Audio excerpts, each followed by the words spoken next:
Aiwa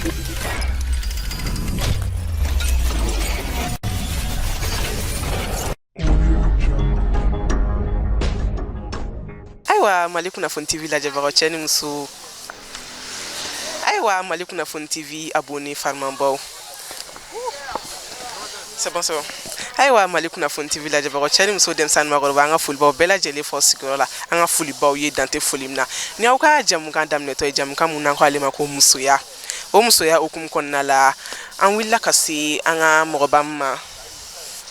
Ni aw ka jamukan daminɛtɔ ye jamukan mun n'an ko ale ma ko musoya. Musoya ye jamukan min a labɛnnen don aw ka teleso mandi fɛ n'ale ye Mali Kunnafoni TV.net ye à ne pas manquer. Bi musoya hukumu kɔnɔna la an wulila ka se an ka maaba dɔ ma maa cɛsirilen dɔ ma a ka baara ale bɛ musow nafa kosɛbɛ. Baara min don muso lamɔgɔ b'a kɛ cɛlamɔgɔ b'a kɛ nka bi ta cɛlamɔgɔ de sɔnna baara in ma yasa ka anw musow labɛn su ani tile. An bɛna kuma di a yɛrɛ ma a b'a yɛrɛ ɲɛfɔ ɲɛna ni k'a ka baara in walawala ye kosɛbɛ. Ni an ka maaba welelen an fɛ ne fa ye tɔgɔ ni jamu. Salamu alaikum Mali Kunnafoni télé mɔgɔw vraiment aw yeli diyara n ye kojugu n ka foli bɛ aw ye aw ka baara ye fɔlɔ n ka foli b'aw ye aw ka baara kɔnɔ vraiment Ala ka barika don aw ka baara la.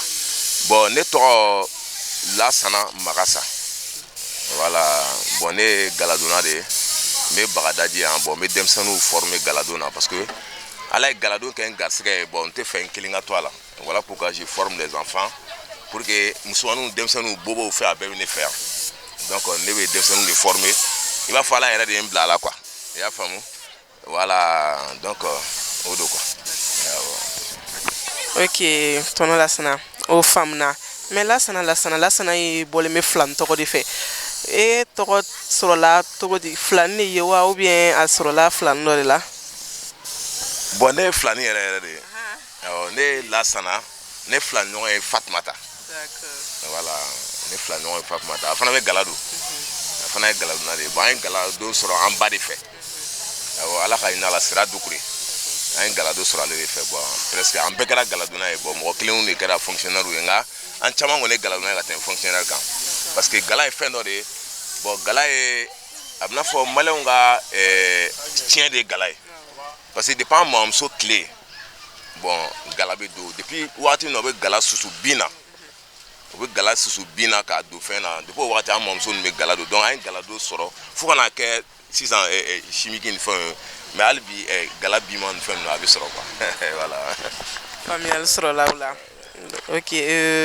Lasana tonton Lasana disons e ko k'e bɛ baara ninnu bɛɛ lajɛlen kɛ e donna baara in kɔnɔ mun de kama ani i donna baara in kɔnɔ cogo di. Allo bon ne donna baara in na parce que ne ye madrasa de kɛ bon maintenant n ka madrasa tiɲɛna depuis Musa Tarawele mankan na donc n ka madrasa tiɲɛna bon n ka madrasa tiɲɛlen n talen n ba kɛrɛfɛ bon n y'a ye vraiment baara in a diyara n parce que n sigilen b'a ye u b'a baara bon vraiment baara in diyara ne yɛrɛ de ni ye quoi avant que n k'a daminɛ n tora jindonw ni fɛnw la fo ka na baara in kanu don yɛrɛ mais n donnen baara in kɔnɔ bon Ala y'a dɔnni di n yɛrɛ ma quoi donc n bɛ création de k'a kɔnɔ u b'a fɔ ne yɛrɛ ma ko créateur tɔgɔ kelen tɛ n na quoi donc ne yɛrɛ bɛ création de kɛ baara in na bon modèle minnu ma deli ka bɔ gala kɔnɔ sisan ne bɛ ka na n'olu de ye voilà pourquoi bon mɔgɔw kan ka faamu k'a fɔ ko ne yɛrɛ u kan ka c'est à dire que n ka dɔnni yɛrɛ normalement a kan ka tila de ne ka dɔnni kan ka tila de parce que Ala ye galado Ala y'a dɔnni di ne ma de ne tɛ komi n'a fɔ je suis vraiment naturel là-dedans un peu c'est à dire n'a fɔra naturel gala dɔn yɛrɛ Ala y'o di yan quoi. Faamuyali sɔrɔ la o ye sababu ɲuman Ala ka sababu ɲuman nɔgɔya an bɛɛ lajɛlen o faamuyali sɔrɔ o la donc i bɛ baara in kɔnɔ kabini kuma jumɛn. Bon ne bɛ baara in kɔnɔ depuis depuis Musa minɛlen kɔfɛ depuis en 1991 kɔfɛ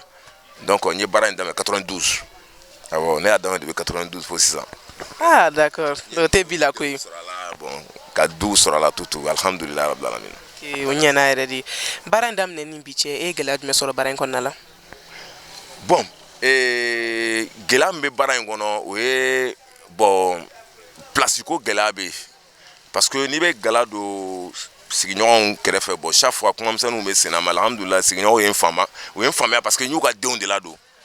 hali ni n ko n bɛ déplacer ka bɔ mɔgɔ min kɛrɛfɛ u b'a fɔ ko non ko parce que y'an ka denw ladon donc to an kɛrɛfɛ yan donc o de ye n sauvé quoi ya n ye gɛlɛya sɔrɔ sigiyɔrɔko la bon n bɛ gɛlɛya sɔrɔ fana denmisɛnnin ne bɛ denmisɛnnin minnu ladon presque mɔgɔ bɛɛ jigi tigɛra denmisɛnnin minnu na ka f'u tɛ kɛ maa ye bilen awɔ ne y'o baden de ladon bon ne ka gɛlɛya bɛ sɔrɔ denmisɛnnin de fɛ dɔɔni quoi awɔ sinon gɛlɛya wɛrɛ tɛ ne fɛ yen quoi bon maintenant n bɛ fɛ fana toujours gouvernement ka essayer ka ɲɛsin galadon ma parce que gala filɛ nin ye mɔgɔ caman de ye wari dun gala kɔnɔ bazɛntigiw bɛ wari don a kɔnɔ kodɔntigiw bɛ wari don a kɔnɔ bon finigosilaw bɛ wari don a kɔnɔ finisilaw bɛ wari don a kɔnɔ c'est à dire que mɔgɔ qualité baden de bɛ wari dun gala nin kɔnɔ puis gala nin bɛ wari de ladon Mali kunna a bɛ diɲɛ bɛɛ de bɛ déplacer ka na gala don Mali kɔnɔ yan hali n'i taara kɔfɛla la i bɛ Mali de tɔgɔ mɛn gala la wa n'i ka gala ma don Mali la i ma fɛn kɛ dɛ awɔ n'i taara diɲɛ fɛn o fɛn n'i ma gala don Mali kɔnɔ i ma foyi kɛ. faamuyali sɔrɔla o fɛnɛ na baara o baara gɛlɛya b'a bɛɛ la gɛlɛya yɛrɛ kɔfɛ o ye hɛrɛ ye ok gɛlɛya in yɛrɛ kɔfɛ sisan e nafa jumɛn de sɔrɔ baara in kɔnɔ kuma lasurunya la. bon alhamdulillah ne ye nafa caman sɔrɔ parce que alhamdulillah mɔgɔ i bɛ balo diɲɛ fɛn fɛn na o ye nafa o yɛrɛ ye nafa belebeleba ye fɔlɔ i ma siri mɔgɔ la o ye nafa belebeleba ye bon n tɛ luwanse la n bɛ n yɛrɛ ka so alhamdulillah voilà bon alhamdulillah quoi c'est à dire n bɛ n ka furaw sɔrɔ a la n bɛ n ka fɛn n bɛ n ka balo sɔrɔ a la quoi alhamdulillah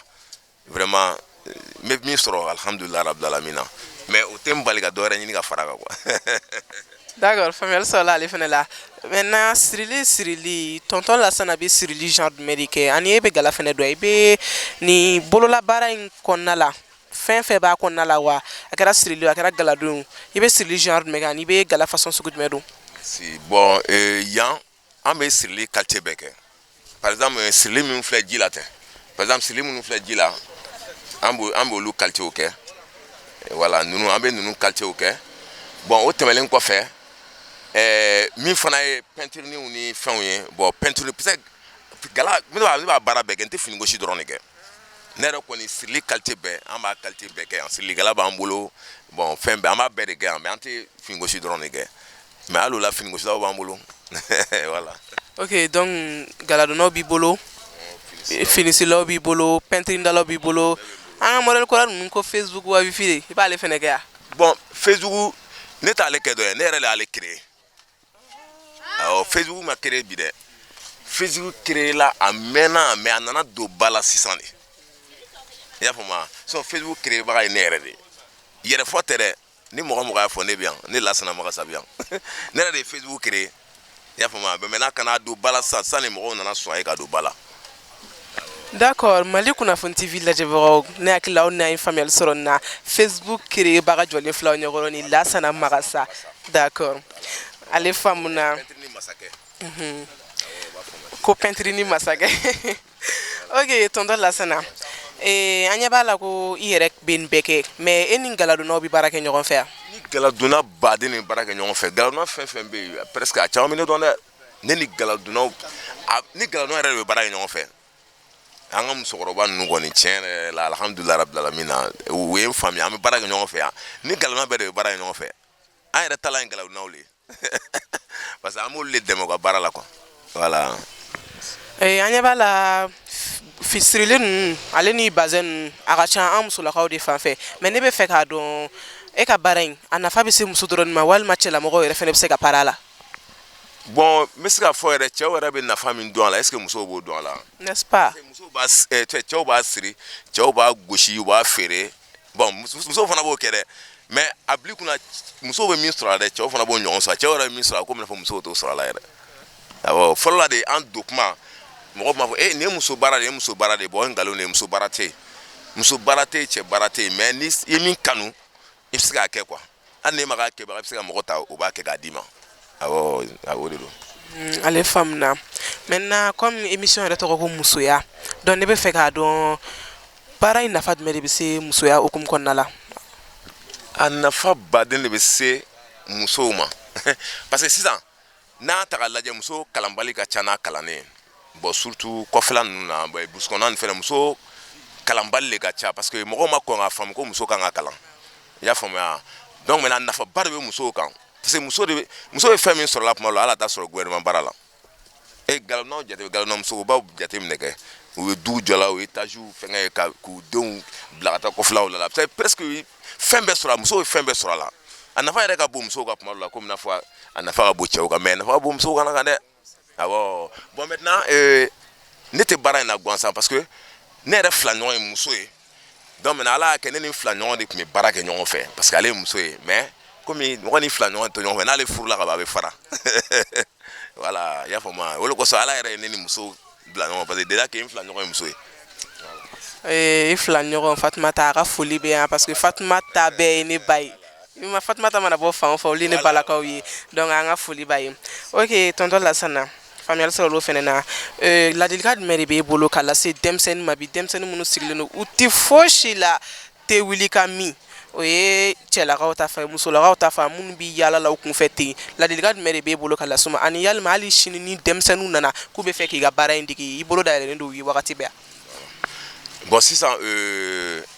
i ka kuma diyara n ye fo ka taa dama tɛmɛ bon ne yɛrɛ ka hakilinaba yɛrɛ filɛ ka ɲininkali min kɛ sa o ye ne ka hakilinaba de ye bon sisan ne bɛ kuma denmisɛnninw fɛ Mali yɛrɛ denmisɛnnin dɔrɔn tɛ mais denmisɛnnin bɛɛ lajɛlen quoi c'est à dire adamaden c'est pas forcé que bɛɛ ka kɛ kalankɛla ye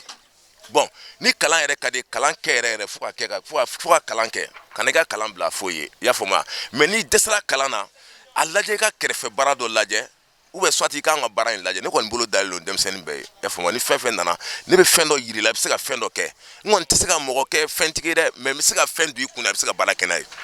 i y'a faamu donc ne bɛ denmisɛnnin bɛɛ ladi sɛbɛ tɛ kulonkɛ sa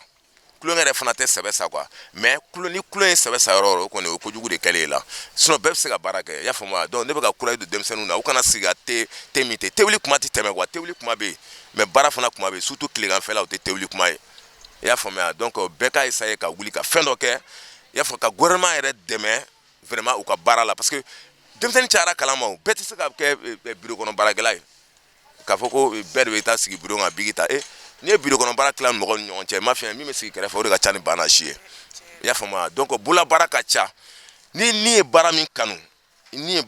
a kana baara kelen kɛ dɛ i b'a filɛ ni ye min kanu min diyara ni ye o kɛ n'a ma kɛ tiɲɛni kɔni ye fiyewu f'a bɛ population de arranger il faut faire ça pour arranger la population ala yɛrɛ b'i dɛmɛ o la quoi n'ala sɔnna ma. Ne bɛ fɛ k'a dɔn ni sirili ninnu bazɛn yɛrɛ kɛrɛnkɛrɛnnenya la ne ko a b'an ka jamana in kɔnɔ ou bien an ka jamana yɛrɛ dɔrɔn tɛ Afrique yɛrɛ mumɛ bɛɛ kɔnɔ a b'a kɔnɔ kabini wagati jumɛn kabini lawale ou bien sisan in na ko de don ani o tɛmɛnen ka bɔ yen actuellement an bɛ wagati min na ko sisan an muso ka uniforme ko barika ka bon modèle jumɛn de bɛ sanga la sisan. Bon sisan i ka fɔ la bazɛn de bɛ sanga na parce que bazɛn bɛ sanga na mun na bon sanga bɛ waati de nɔfɛ i y'a faamuya sinon bazɛn do filɛ nin ye depuis Moro tile ninnu na bazɛn bɛ yen depuis tubabuw tun bɛ bazɛn kɛ u ka rideau ni fɛn ninnu mais depuis u y'a ye Moro ni fɛn ninnu commencera ka don Moro Keyita ninnu commencera ka don tubabuw yɛrɛ commencera ka k'a fɛ parce que i m'a ye bazɛn de y'an maliyɛnw ka taabolo ye pour que maliyɛn cɛkɔrɔba yɛrɛ ka dɔn f'a k'i gomi de f'a k'i gomi ka to k'i yaya donc voilà bon musokɔrɔbaw fana bɛ ten o kɛlen f'u ka to ka gilikibaw yanga de i y'a faamu an ka kɔɲɔ n'an ka denkundi n'an ka fɛnw na f'an ka gilikibaw don i mana fini kate o kate don vraiment ni bazɛn yera la o de ka di bɛɛ ye quoi i y'a faamu donc bazɛn bɛ an ka yɔrɔ la depuis bazɛn bɛ yan depuis lawale bi ko tɛ depuis an ka masakɛw tile bazɛn bɛ yen i y'a faamu depuis Moro tɛ yɛrɛ bazɛn bɛ yen donc bazɛn mɛna sen na dɛ awɔ. mais actuellement Bamakɔ modèle jumɛn de bɛ ka circuler Bamakɔ sisan nɔ ko o yɛrɛ de bɛ aw bɛ ka o de baara ka tɛmɛ a tɔw kan. bon an bɛ ka min baara sisan o de ye u b'a fɔ ko VIP miel VIP bɛ yen mais VIP miel bɛ yen c'est à dire que VIP miel kɔrɔ de ye c'est à dire que tellement a cɛ ka ɲi i b'a fɔ ko n'i ye di dun quoi c'est à dire ale i y'a ye dɔrɔn a bɛ komi i k'a dun c'est à dire tellement a ka ɲi i y'a faamu donc u b'a fɔ ko VIP miel a bɛ briller plus bon en même temps u ka modèle dɔw bɛ yen u b'a fɔ ko bolola dessin birama ninnu bon olu bɛ sanga la. dɔw yɛrɛ b'a fɔ ko wɔlɔfɔ modèle bon olu bɛ sanga la kosɛbɛ yɛrɛ i y'a faamu bon an ka sirili ninnu fana bɛ sanga la presque ni saba bɛɛ de bɛ sanga la sisan an bɛ waati min na kɔni vraiment bazɛn fɛn fɛn bɛ yen sisan a bɛɛ de bɛ sanga la mais gosiko ɲuman donko ɲuman o de bɛ sanga la ka tɛmɛ a bɛɛ lajɛlen kan voilà. kosɛbɛ faamuyali sɔrɔ o la mais dɔ bɔlen don sisan nɔ ko Gesner bon sisan bɔlen tɛ mais a fana bɛ ten kan kosɛbɛ u ka tubabugala in ne ko o bɔli ni sisan cɛ a ma tiɲɛni dɔɔni don aw kun wa galadonnaw ni finisirilaw Gesner bɔli ni sisan cɛ parce que n'i y'a jateminɛ o de bɛ ka san ka caya i b'a ye uniforme na i b'a ye fan bɛɛ o dun i bɛ taa dilanni de sɔrɔ boutique kɔnɔ dɔrɔn ka sa ka taa n'a ye kalali yɔrɔ la o bɔlen ni sisan cɛ o a ma don aw kun dɔɔni wa. Voilà, bon, ka kuma diyara n ye. Bon, Getzner couleur bɔlen, bon, komi n kelen ka kuma t'o ye quoi. Tiɲɛ yɛrɛ la, a nana ni gɛlɛya dɔɔni parce que galado filɛ nin ye, galado ani gala peinture ani gala tubabu gala kelen tɛ. C'est galado ye fɛn dɔ de ye, gala c'est à dire que gala kanunen de don, o ni ye tubabu gala don kelen tɛ dɛ. Parce que si min bɛ gala la, Malala n'o bɛ tubabu gala mais tubabu gala fana b'a jɔyɔrɔ de fa parce que mɔgɔ min pressera o bɛ taa ale san ka don yɔrɔnin kelen na kɛ mais mɔgɔ min fana mago bolola baara la c'est comme tu as besoin de ce qui est fait à la main i mago bɛ fɛn dɔ la min kɛra bolo la i fɛn o fɛn naturel de la donc o la i bɛ taa galatigiw de fɛ yen o la u bɛ baara naturel kɛ ka d'i ma mais n'i ko tubabu gala o bɛ kɛ et depuis bazin ma na tubabu finiw bɛ yen o ni tubabu fini nɛgɛ min na i bɛ taa san ni farafinfini nɛgɛ i bɛ taa san i y'a faamuya bon a tɛ ɲɔgɔn tiɲɛ quoi mais mɔgɔw ka kuma minnu ka kuma ka ca olu ko vraiment k'a ye kɔlɔlɔ don galonnaw ka baara la mais ne kɔni fɛ alhamdulilayi bɛɛ ni garisigɛ don i y'a faamuya bon an kɔni an b'an ka baara alhamdulilayi mais bon a bɛ tiɲɛni don dɔw kunna komi n'a fɔ a tɛ tiɲɛni don dɔw kunna mais n'i bɛ se ka ban hakili la i b'i jɔyɔrɔ sɔrɔ baara kɔnɔ quoi. Ok, faamuyali sɔrɔ o la. D'accord, tonton Lasana, émission bɛ ka se a kuncɛma yɔrɔ ma. Folikan jumɛn de b'e bolo ka lase i ni minnu bɛ baara kɛ ɲɔgɔn fɛ? I ka galadonnaw b'a la. Denmisɛnninlamɔgɔ minnu b'i yɛrɛ bolo yan nɔ ani ne ka tanti yɛrɛ ani baaraɲɔgɔn tɔw bɛɛ lajɛlen folikan jumɛn ani Mali kunnafoni yɛrɛ? Voilà, tanti Fatumata kɛ. Voilà. Ah, d'accord. Télé kunnafoni Mali kunnafoni mɔgɔw vraiment m'aw fo a ka nin diyara n ye fo k'a faga nin diyara n ye kojugu wallahi vraiment Ala ka barika don aw ka baara la vraiment Ala ka barika don aw ka baara nin diyara n ye kojugu parce que aw ka nin télé in b'a to mɔgɔw fana bɛ dɔn parce que n y'o de fɔ n ko bɛɛ tɛ se ka kɛ fonctionnaire ye mais mɔgɔ dɔw fana talentueux dɔw fana bɛ baara kɔnɔ n'aw yala ka talentueux ɲini talent bɛ mɔgɔ minnu na u ka baara kɔnɔ k'u labɔ a ka ca Ala fɛ gouvernement fana bɛna ɲɛsin olu ma fana don dɔ la ka k'u dɛmɛ u ka baara la i y'a faamuya donc hali bi Ala ka an bɛɛ dɛmɛ bon n ka foli b'i ba ye i ba Fatumata voilà n ka foli b'a ye kosɛbɛ kosɛbɛ parce que ale de y'i bila ka na vraiment n ka foli b'a ye Ala ka barika don a n'a la bon vraiment denmisɛnnin minnu bɛ yan bon n b'u bɛɛ fo n bɛ n ka musokɔrɔbaw fo bon a bɛ n'a fɔ Bagadakaw quoi bon o fana ye n bisimila parce que n nana waati min na bon u y'u bolo don n kɔrɔ alhamdulilayi wa denmisɛnninw filɛ n bolo bon n b'u fo n kɔni bɛ courage don denmisɛnninw na denmisɛnninw u ka se ka n ka hakilina ta quoi parce que bon denmisɛnninw bɛ n dɔn ka tɛmɛ n yɛrɛ kan bon pour que a k'a faamuya a bɛ se ka micro fana di dɔ fana ma a bɛ dɔ fɔ n kan dɔɔni Bagadaji o fana bɛ n'a ka d'a ye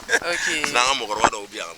D'accord, folikan mɛnna a diyara n ye n'o y'a sɔrɔ émission lajɛli kɔfɛ mɔgɔ min bɛ fɛ ka na tonton Lasana Sɛkɛrɛ fa sigiyɔrɔ la i bɛ se ka numéro di u b'i lasɔrɔ numéro min na? Fo ka ɲa kɛ ne ka numéro ne ka orange o ye ne ka orange numéro o ye 73 15 40 48 73 15 40 48 o ye ne ka orange numéro ye bon ne ka Maltel 61 61 68 65 ne ka Maltel 61 61 68 65 o ye ne Lasana ka numéro ye donc ni mɔgɔ min b'a fɛ ka Lasana lasɔrɔ ni numéro fila la alhamdulilayi rabbil alamina bon n'a sɔrɔ n bɛ se ka numéro fɔ bamanankan na voilà bon n ka numéro bamanankan na 73 10 45 40 48 o ye n ka numéro fɛngɛ ye orange ye bon n ka numéro Maltel ye 61 61 68 65 o ye ne ka Maltel numéro ye awɔ n'o y'an ka Mali yɛrɛ numéro ye merci. Ok, faamuyali sɔrɔla la tonton Lasana i y'an bisimila a diyara n ye Ala k'i yɛrɛ sara Ala k'aw bolo mɛn aw ka baara la d'accord n bɛna kuma ok tanti i ni tile se aw ka kɛnɛ mɔgɔw don tanti an wulila ka se Lasana ka baarakɛyɔrɔ la bi an n'a yɛrɛ masalala kosɛbɛ mun de b'e bolo ka fara kuma kan? an b'a fɔ alhamdulilayi rabbil alamina kuma t'anw da اللهم صل على سيدنا محمد الفاتح لما خلق والخاتم لما سبق ناصر الحق وبالحق ادي الى صراطك المستقيم وعلى اله حق قدر مقدار العظيم سبحان ربك رب العزة عما يصفون والسلام على المرسلين والحمد لله رب العالمين ام على بركه كما سمي ما يا زلزال والكرام يا رحمن يا رحيم يا مالك الملك يا أيو يا خيوم نايا على بركة دام سولك رسولك عليه الصلاة والسلام تيانا لاسيكو أنت سكا فوي فالا لاسيك هرا بغداجي أمبولو فندوي كايرا جيبلا لاسي نانا كسورا أنديوم بيوتي بارالا وبسكيلنو تشامان كمبتي وليلا أني vagabond ولا لاسي نانا أنانا ني بارا ميه ide mimbala noye galadwe kabri pentrini make ampaka ye lasi be pentrini da lasi ba noye sirai alaka hinala otumbi galadonke boake lasi asama sina ka asama bomosife lasi wolola gala kono kamwa kono katla kana gala daga sigi o alaka ke nota ani do be fani bala do e sorasi o chama be servizula lasi era flan yogombe o musoe noye awa gafuro fana furlembe ko var boake